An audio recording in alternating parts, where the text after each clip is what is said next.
Before we start, take a moment to like and subscribe.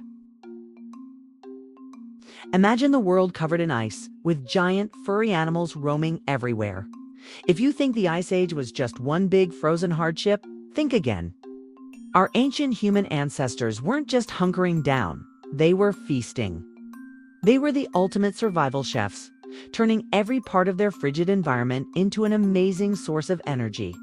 Their diet was a fascinating mix of terrifyingly huge hunts, quick, speedy snacks, and sweet, juicy summer treats.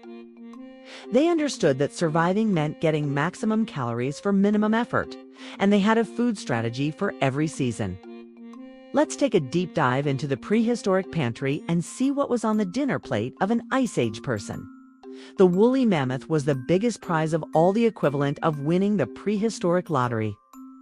A single adult mammoth could weigh as much as 6 modern cars and yield literal tons of meat, bone marrow, and fat.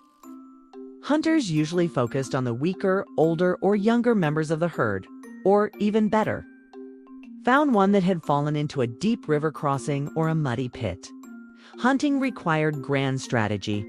Imagine dozens of people coordinating a movement, using fire and noise to drive the massive beast toward a pre-dug pit trap hidden by branches and snow. Once immobilized, they would use heavy stone tools to dispatch it. After the kill, the work was just beginning. The community would spend days at the site butchering the animal. Every piece was critical. The meat was eaten. The thick fat was rendered down for cooking and, crucially, for fueling oil lamps that provided light and warmth in their homes. The hides were used for incredibly warm clothing, and the huge bones became tools, ornaments, and even the framework for massive, sturdy homes. That's why the mammoth hunt was about surviving the winter, not just eating for a day. While mammoths were the exciting, once-in-a-lifetime feast, bison, like the giant steppe bison, and reindeer or caribou, were the reliable staples, the steady, daily food source. These animals moved in huge, predictable migratory herds that crossed the same paths year after year. Our ancestors became absolute experts in animal migration maps. They knew exactly when and where these herds would appear. For bison, they often used buffalo jump techniques, coordinating a stampede over a cliff edge to take down dozens of animals at once. For reindeer, hunters would wait at narrow river crossings or choke points, where the animals were slowed and vulnerable.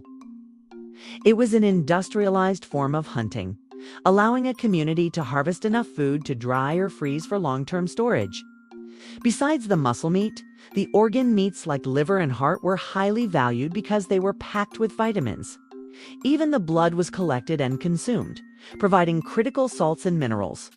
The sinew from the legs was dried and used as super strong thread for sewing clothes and shelters. Hunting a cave bear was not a weekly chore, was a high-stakes emergency move, mostly attempted when other food sources were scarce. These bears were absolutely enormous and could hibernate for months.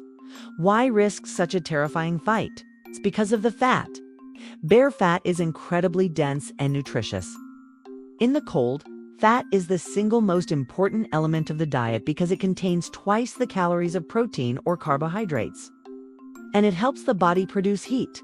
An Ice Age hunter could successfully take a bear often by cornering it in its winter den.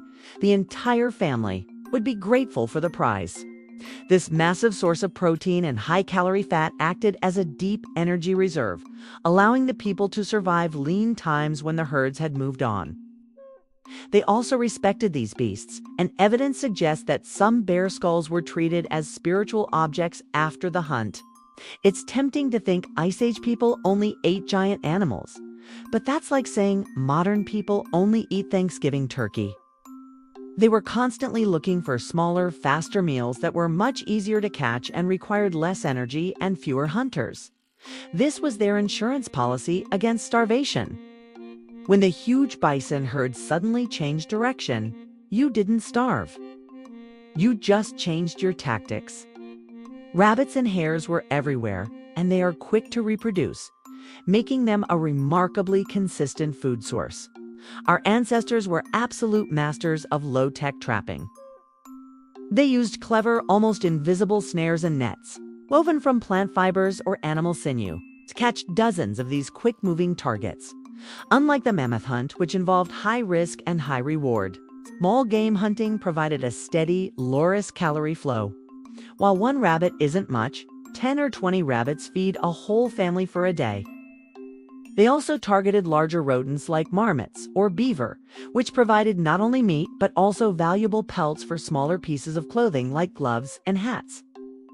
This type of hunting often involved the entire family, as women and children could effectively check and reset traps. The Ice Age people weren't just land hunters. They were expert anglers and fowlers.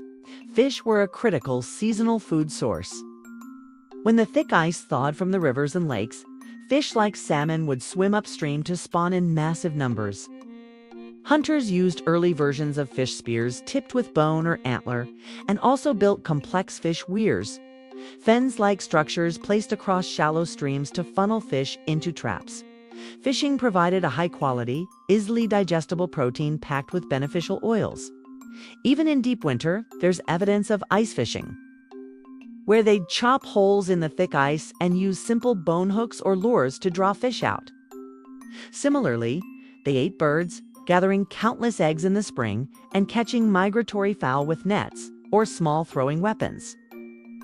This lighter, more delicate meat provided a nice change of pace from the heavy red meat of the giant mammals. Plant foods were the vitamins and minerals of the Ice Age diet. Every berry, root, and nut had to be identified carefully, as many plants are poisonous. The knowledge of which wild fruits were safe, like blueberries or wild grapes, and which roots were edible, like wild carrots, onions, or tubers, was passed down through generations. This was often the specialty of the women and children in the group, requiring sharp eyes and encyclopedic botanical knowledge. These plants were crucial because they provided the essential nutrients and carbohydrates that a pure meat diet lacks. Nuts were a true superfood. Once harvested, they could be dried, stored, and kept safely through the entire winter, providing much-needed fat and crunch when fresh food was unavailable. They were carefully cracked using simple stones, turning into a reliable power source even in the coldest months. Who says you can't have dessert in the Ice Age? Finding a wild beehive packed with honey was like striking liquid gold. Honey is pure, concentrated energy, a dense source of sugar that was crucial for energy spikes during long hunts or cold periods. Yes, getting it meant risking a few nasty bee stings. And it often involved climbing or scaling a rocky outcrop, but the reward was worth the pain. And speaking of tiny, reliable energy, insects were absolutely on the menu. While not glamorous, insects like larvae, grubs, and large ants are extremely high in protein and readily available.